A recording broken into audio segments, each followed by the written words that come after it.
Pinatawan na ng preventive suspension ng Office of the Ombudsman si Bamban Tarlac Mayor Alice Guo at 2 iba pa. Ito'y para bigyang daan ang investigasyon sa patong-patong na reklamong isinampa ng Department of Interior and Local Government o DILG.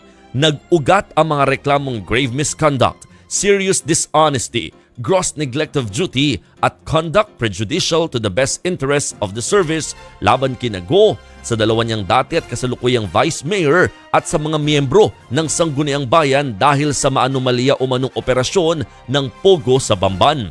Sa 9 na pahinang desisyon ng Ombudsman, sinabi nitong posibleng maimpluwensyahan ng respondents ang mga testigo at ebidensya sa kaso. Kaya bukod kay Guo, kasama sa sinuspindi ang kanyang Business Permit and Licensing Office Head na si Edwin Ocampo at Municipal Legal Officer na si Aden Sigua. Ayon pa sa Ombudsman, bukod kay Guo na may shares pa rin daw sa niraid na compound ng Baufo, malinaw na dawit si Ocampo kaya nakalusot ang operasyon ng Pogo sa Bamban dahil siya ang nag-asikaso sa mga permit kahit kulang-kulang ang mga dokumento ng mga Pogo.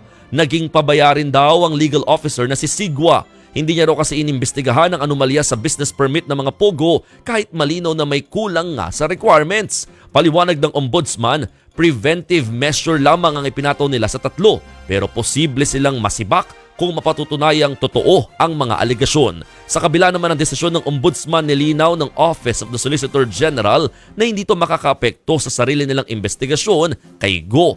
Mas nakatundo kasi sila sa pag-usisa sa pagkatao ng alkalde para tignan kung kwalipikado pa nga rin ba siyang maupo sa pwesto.